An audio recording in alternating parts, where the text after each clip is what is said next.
Se trata de un grupo grande, pero un grupo de aficionados, no es toda la afición valencianista. El recibimiento visto desde arriba nos da una visión más amplia de lo que ocurrió exactamente. Así llegó Vinicius a Mestalla. Y él ahí lo tiene. Se refugió en los auriculares, hizo el paseillo y aparentó no inmutarse. Y una vez que el balón echó a rodar, más insultos. Le llamaron mono, perro, tonto, idiota, hijo de puta y negro. Esto último como si fuera un insulto. Escuchen lo que no deberíamos escuchar jamás en un campo de fútbol.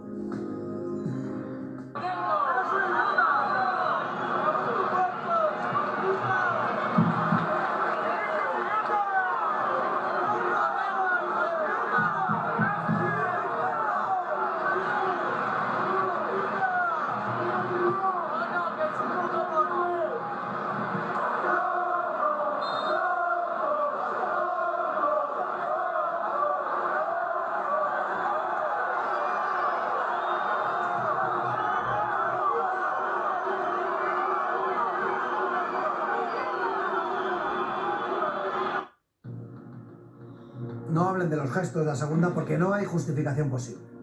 Así llegó Vinicius, 22 años creo que tiene, al minuto 72. En una falta a favor del Madrid, al menos un aficionado del Valencia realiza un insulto racista en su cara. Según Vinicius le llama mono. El brasileño lo escucha perfectamente e identifica al fascista. Se encara con él y le señala.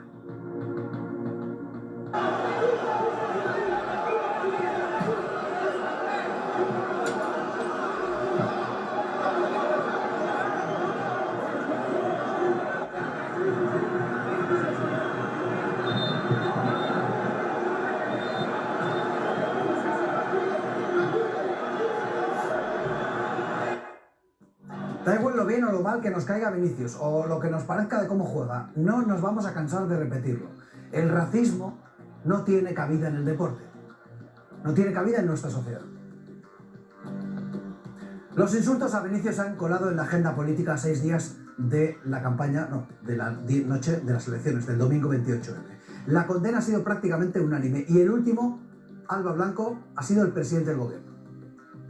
A través de un tuit en el que ha expresado la tolerancia cero del gobierno de España con el racismo en el mundo del fútbol, el deporte, dice, debe basarse en la tolerancia y el respeto, y ha insistido en que ni el odio ni la xenofobia tendrán cabida en nuestra sociedad. Ha recordado Sánchez la postura del Consejo Superior de Deportes, la condena rotunda y enérgica de la institución ante sucesos como el que ayer tuvo lugar en Mestalla. Gracias, Blanco. El escándalo es español, pero es mundial. La prensa internacional habla del racismo en nuestra liga. En Italia, la Gazzetta describe lo sucedido como tormenta de racismo en España. Alemania, el Bild, sensacionalista, sí, pero el más leído en Alemania. Y habla de nuevo episodio de racismo sobre Vinicius. Y en Brasil, O Globo defiende a su compatriota, denuncia lo sucedido. Hablan de un 10º episodio de racismo que sufre Vinicius en menos de 2 años. El incidente ha llegado incluso a la cumbre de los países más poderosos del mundo, el G7, en Japón. El presidente brasileño Lula da Silva ha empezado su intervención, después de las reuniones, pidiendo medidas contundentes para acabar con el racismo en el fútbol.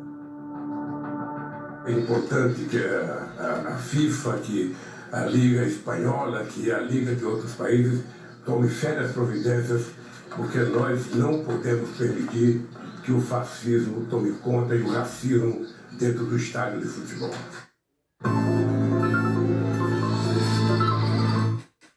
Y esta no es la primera vez, como decía Globo, que Vinicius sufre episodios racistas. Acuérdense de esta pancarta antes de un derbi en Madrid.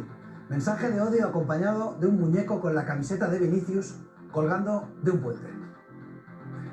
Antes del extremo del Madrid, el que no se cayó fue Samuel Eto'o, cuando jugaba en el Barça. Tuvo que soportar cánticos terribles en muchos campos de España, hasta que en 2006 el camerunés estalló.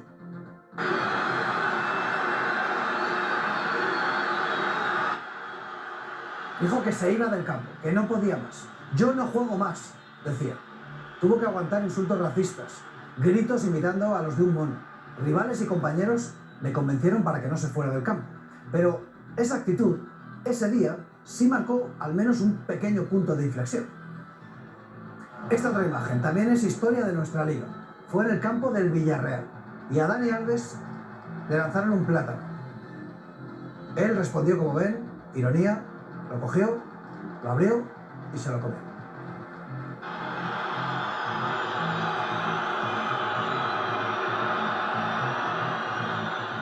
Kameni, portero del Español, también sufrió ataques racistas en la Liga Española.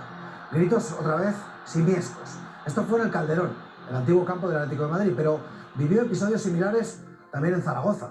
Por ejemplo, en la Romareda, según contó el propio Kameni, es donde más ha sufrido en un terreno de juego en su vida. Aquel día, hasta los recogepelotas le hacían el sonido del mono. Chavales de 11 o 12 años que lo que tenían era que entregarle el balón. Y mucho más reciente, los hermanos Williams, futbolistas del Athletic Club, con una historia personal dura. También han sido objetivo de los xenófobos.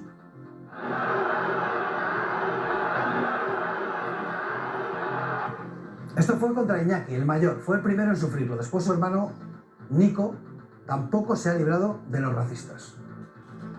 Ahora al menos algunos clubes pagan pequeñas sanciones, a algunos aficionados se le impide volver a entrar a un estadio. Hace 2 o 3 décadas era aún peor. Mítico portero del Rayo Vallecano, Wilfred Aponapare, tuvo que aguantar este cántico en el Santiago Bernabéu. Negro, cabrón, recoge el algodón.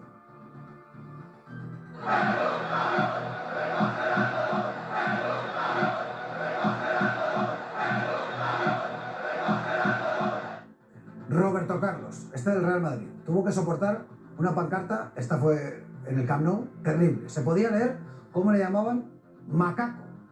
Ahí lo tienen. Popito de nieve, no tiene novia, macaco. Lo peor de todo es que nadie obligó a que esa pancarta fuera retirada.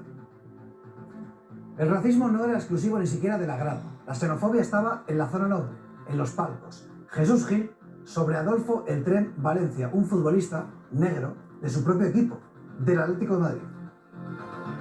Nada, que al negro le he puesto blanco. Sí, que le he ido a teñir, sí.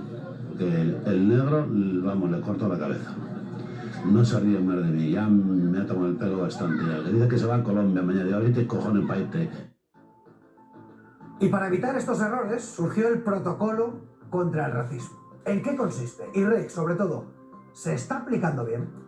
El protocolo contra el racismo en el fútbol se puso en marcha en 2017 y es importante destacar que este protocolo lo crea la FIFA, que es el máximo organismo internacional del fútbol, y esto significa que aplica a todas las federaciones asociadas, es decir, al mundo entero del fútbol y por supuesto también a España. Y casi lo más importante, este protocolo solo puede aplicarlo el árbitro según su criterio. La liga en este caso no tiene ninguna competencia. Dicho esto, vamos a ver en qué consiste el protocolo. Ante cualquier insulto racista, el árbitro tiene que interrumpir el partido y pedir por megafonía que cesen los insultos. Si los insultos persisten, se vuelve a parar el partido, los jugadores son enviados a vestuarios y se lanza una última advertencia por megafonía.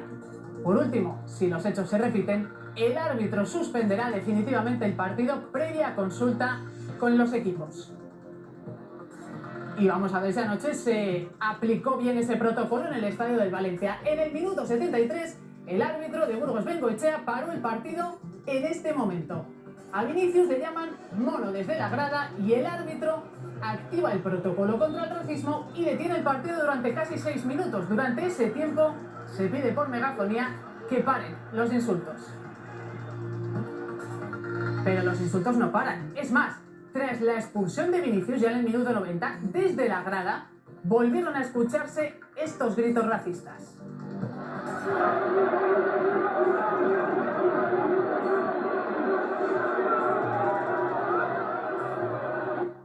Y el protocolo es claro. Si los insultos persisten, los jugadores tienen que ser enviados a vestuarios. Pero eso no sucedió y según hemos podido saber en la sexta clave, el Real Madrid considera que el protocolo estuvo mal manejado por de Burgos Bengoechea.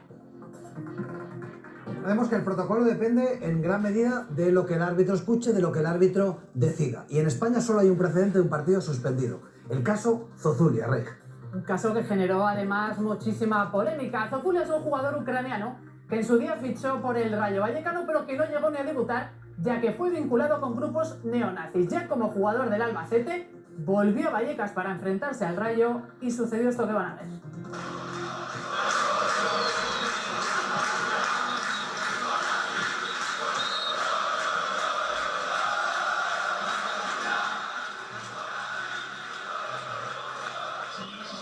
Hasta 2 veces el árbitro paró el partido, también se avisó por megafonía, pero tras el descanso los jugadores del Albacete decidieron no volver a saltar al campo en apoyo a su compañero. Fue entonces cuando el árbitro, en consenso con ambos equipos, tomó la decisión de suspender el partido. La segunda parte de Blázquez se jugó casi 2 meses después a puerta cerrada.